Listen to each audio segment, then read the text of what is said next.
Welcome to online classes directed by Sharda Bal Niketan Secondary School अड़ाई। Section 2। आज के इस पार्ट 2 के अंदर हम पढ़ेंगे सब्जेक्ट वर्ब एग्रीमेंट। पार्ट जो फर्स्ट है उसमें हमने भी सब्जेक्ट के साथ वर्ब का प्रयोग ये कैसे किया जाता है, how to use the verbs according to subject.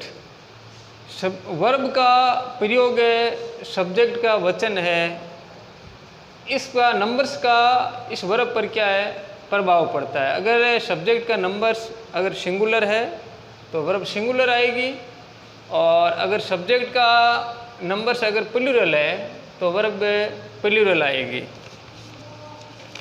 तो इसमें हम रूल देखते हैं। रूल संख्या उससे पहले हमने पढ़ा था 6, आज हम पढ़ेंगे रूल संख्या 7।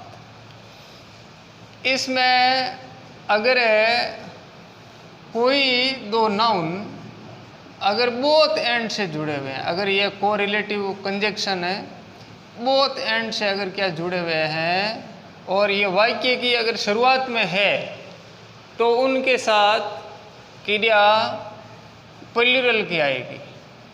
क्रिया प्लूरल की आएगी, जैसे बहुत, राम एंड श्याम। राम और श्याम दोनों के पास हैव द कार्स, दोनों के पास कारें हैं। अब इसमें वाक्य की शुरुआत में क्या लगा है, बहुत। इसके अंदर दो सब्जेक्ट है, एक क्या है राम और एक क्या है श्याम। अब दोनों ये जो सब्जेक्ट है ये एक क्या को रिलेटिव ये कंजक्शन से क्या जुड़े हुए हैं, इसलिए जब किसी सेंटेंस में दो सब्जेक्ट है अगर ये को रिलेटिव कंजक्शन बोथ एंड से जुड़े हुए हैं तो उनके साथ ये जो क्रिया है ये क्रिया किसकी आएगी, प्लूरल की आएगी।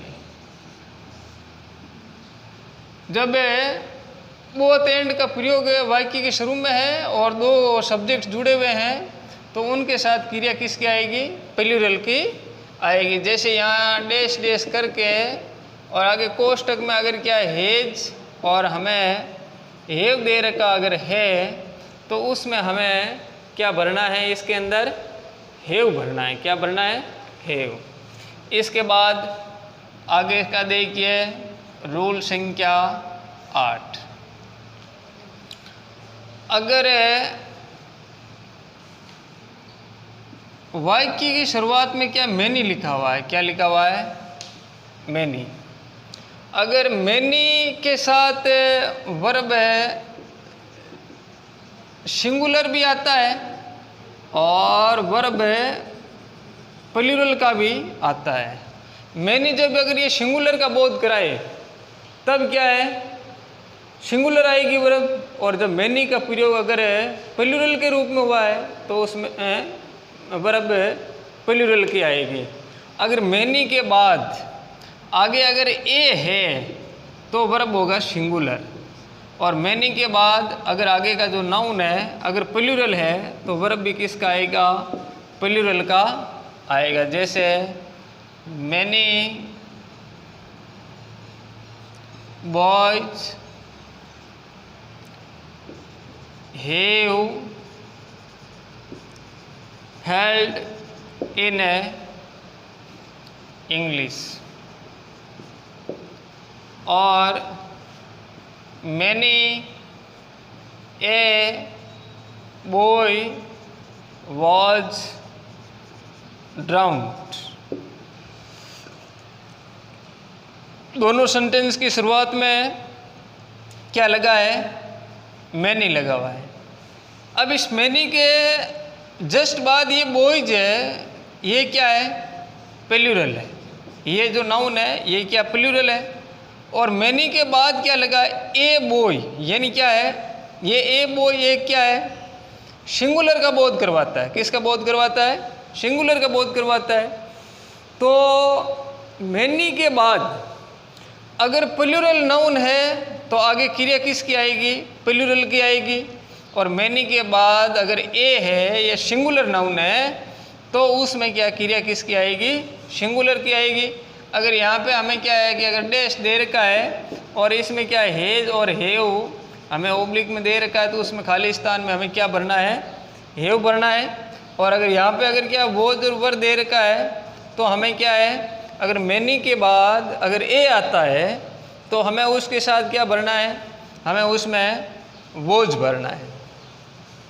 अब इसके बाद आगे का रूल संख्या 9।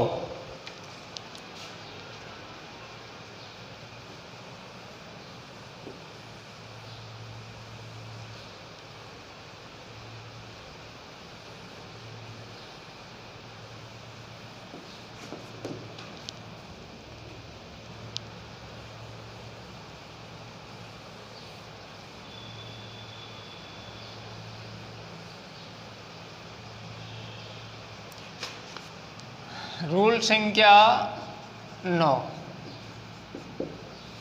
जैसे पीछे जो पार्ट फर्स्ट में हमने पढ़ा था देयर, कि देयर अगर क्या है कि देयर एक वचन के लिए आया है तो क्रिया एक वचन की आएगी। देयर का प्रयोग अगर बहुवचन हुआ है तो क्रिया क्या है, बहुवचन की आएगी। ऐसी एक वर्ड है हायर। जब ये हायर अगर है ये एक क्या है, कलेक्टिव नाउन में आता है। अगर ये किसी पूरे क्या है दल है, यानी क्या पूरे अगर ये बालों का अगर ये क्या है जब बोध कराता है तब इसके साथ क्रिया सिंगुलर की आएगी। और जब ये क्या है अनकाउंटेबल में आता है तब ये नाउन सिंगुलर की क्रिया आएगी। अगर ये हायर अगर काउंटेबल नाउन में आता है तो उसके हिसाब से क्या है, सिंगुलर है तो सिंगुलर और प्लूरल है तो प्लूरल की क्रिया आएगी। जैसे अपन देखें कि हिज हायर इज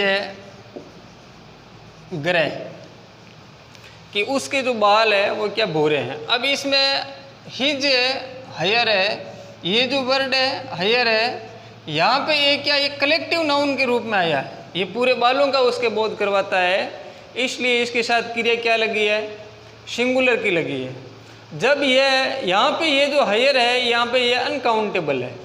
और जब ये काउंटेबल में अगर होता है, जैसे कि a hair is in the milk, sorry इसमें हम इसको ऐसे बनाएंगे कि there is a hair in the milk. तो इसमें यहाँ पे क्या है कि ए हायर है, ये क्या है, सिंगुलर को शो कर रहा है। ये एक सिंगुलर नाउन को शो करता है, इसलिए यहाँ पे हमने क्या लगाया है, इज लगाया है। लेकिन जब ये हायर काउंटेबल में भी जब ये प्लूरल का बोध कराए तो उस समय क्रिया प्लूरल की लगती है। जैसे some of her hair are grey. अब यहाँ पे ये जो हर हायर है ये क्या है, काउंटेबल है और ये प्लूरल है, इसलिए यहाँ पे क्या लगा है, आर लगा है। अगर यहाँ पे क्या है, इज और आर अगर ये लिखा हुआ है सामने ब्रैकेट्स में तो हमें आर पे राइट लगाना है। इस पर अगर क्या है, इज और आर लिखा है तो हमें क्या आर पे राइट लगाना है। इस पर अगर इज और आर लिखा है तो हमें क्या है, आर की हमें क्या करना है, ये सॉरी सिंगुलर की हमें क्या क्रिया इसके अंदर भरना है। ये रूल संख्या 9 है। ये हायर जब कलेक्टिव नाउन में आता है तो अनकाउंटेबल है तो सिंगुलर की वर्ब आएगी। अगर ये क्या है काउंटेबल है, सिंगुलर है, तो सिंगुलर की वर्ब आएगी। अगर ये काउंटेबल है और अगर ये प्लूरल का बोध करवाता है उस समय इसके साथ क्रिया किसकी आएगी? बहुवचन की आएगी। इसके बाद आगे देखिए रूल संख्या 10। रूल संख्या 10 है, अगर दो सब्जेक्ट अगर एंड से जुड़े हुए हैं, किससे जुड़े हुए हैं? एंड से जुड़े हुए हैं, तो उसके साथ क्रिया किसकी आएगी? प्लूरल की आएगी। किसकी आएगी? प्लूरल की आएगी। जैसे my father and I were watching TV. इसमें हम देखेंगे कि इसमें पहले माई फादर है, ये एक क्या सब्जेक्ट है, और ये आई ये एक क्या सब्जेक्ट है, और ये कंजक्शन से जुड़े हुए हैं एंड से। इस जब ये दो सब्जेक्ट अगर एंड से जुड़े हुए हैं तो हम उसके साथ अगर ये दोनों अगर एक ही व्यक्ति वस्तु विचार का बोध करवाता है तो क्या आएगी? एंड से अगर दो सब्जेक्ट जुड़े हुए हैं तो भी क्रिया सिंगुलर की आएगी। लेकिन जब ये एक से अधिक व्यक्ति वस्तु विचार का अगर बोध करवाते हैं तो उसमें क्रिया किसकी आएगी? बहुवचन की आएगी। तो इसमें माई फादर एंड आई, और ये किससे जुड़े हुए हैं? एंड से जुड़े हुए हैं, इसलिए इसके साथ हमने क्या है, ये जो वर्ब है ये किस रूप में आई है? प्लूरल के अंदर आई है। अगर मान लो जैसे अगर एक ही जैसे व्यक्ति और वस्तु का बोध विचार का बोध करवाने वाले जो सेंटेंस है उसमें देखिए, जैसे bread and milk is my favourite food. अब इसमें ये जो ब्रेड एंड मिल्क है, यहाँ पे ये क्या है? एक ही वस्तु का ये क्या बोध करवाते हैं? ये एक कलेक्टिव नाउन के रूप में क्या है? ये वर्ड आया हुआ है। इसलिए यहाँ पे क्या है, हमने जो क्रिया है वो किसकी लगाई है? एक वचन की लगाई है। क्या लगाई? इज। जैसे slow and steady wins the race.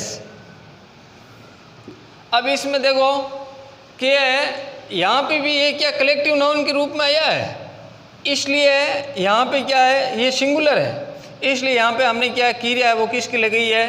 Singular की लगाई है। जैसे अगर दो वाक्य अगर एंड से जुड़े हुए हैं और दोनों ही नाउन के पहले अगर आर्टिकल अगर दे लगा हुआ है तो क्रिया बहुवचन की आएगी। अगर दो नाउन क्या है? एंड से जुड़े हुए हैं, एक के पहले आर्टिकल है, एक के पहले आर्टिकल नहीं है, अगर वो एक ही यूनिट का अगर बोध करवाते हैं, कलेक्टिव नाउन के रूप में आते हैं, तो उसमें क्रिया किसकी आएगी? बहुवचन की आएगी। इसके बाद आगे कुछ जो वर्ड है जो हमें क्या है दिखाई देने में तो वो कैसे लगते हैं? सिंगुलर लगते हैं, लेकिन वो अपने आप में कैसे हैं? प्लूरल है। कुछ क्या प्लूरल नाउन है, हमें कैसे लगते हैं? सिंगुलर लगते हैं। रूल संख्या 11। जैसे कुछ वर्ड है वो क्या सिंगुलर है और लगते वो दिखाई देने में कैसे लगते हैं? प्लूरल है। वो कौन कौन से है? जैसे ये फिजिक्स,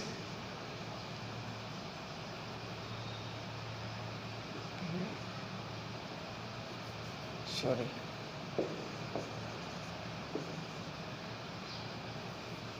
वर्ड है वेजेज। वेजेज जो वर्ड है इसमें क्या लगा हुआ है? ES लगा हुआ है। और इसके बाद इकोनॉमिक्स और आर्म्स और ऑसेट्स और सीजर्स और स्पेक्टेकल्स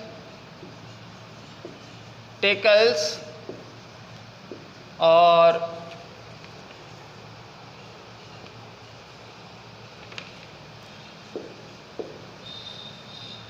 फिजिक्स। और ये जो वर्ड है इसमें अपन देखते हैं कि इसके साथ क्या आया है, एस आया। जैसे एक है वर्ड बिलियर्ड्स, ये वर्ड है, इसमें ये क्या है, अपने आप में कैसे लगते हैं, ये प्लूरल लगते हैं, सबके साथ क्या है, एस आया है। और अपन इंग्लिश में मानते हैं कि जिसके साथ भी एस आता है या किसी के साथ एस आता है वो नाउन क्या होता है, प्लूरल होता है। लेकिन ऐसा नहीं है, ये नाउन अपने आप में कैसे हैं, सिंगुलर है। जैसे billiards is my favourite game, billiard मेरा मनपसंद क्या खेल है। बिलियर्ड से क्या सिंगुलर है। जैसे the scissors is a very strong tool, और his spectacles is a very transparent. Physics is a difficult subject. ऐसे क्या है कि ये वर्ड अपने आप में है, ये जो नाउन है ये क्या दिखाई देने में क्या है, प्लूरल लगते हैं, लेकिन ये है कैसे, सिंगुलर। तो आज हमने क्या है कि रूल संख्या 8, 9, 10 और 11 इसका अध्ययन किया। और इसकी जो एक्सरसाइज है इसमें आपको क्या, ये जो सब्जेक्ट वर्ब, सब्जेक्ट के आधार से वर्ब को नंबर से वो कॉलम में ब्लैंक्स में कैसे भरना है, तो ये आपको PDF फाइल है, उसमें क्या है एक्सरसाइज में आपको इसके 4 नियमों पर आधारित आपको एक्सरसाइज मिलेगी, जिसको आपको क्या है सोल्व करना है। आज के इस चैप्टर में, एपिसोड में बस इतना ही। Have a good day.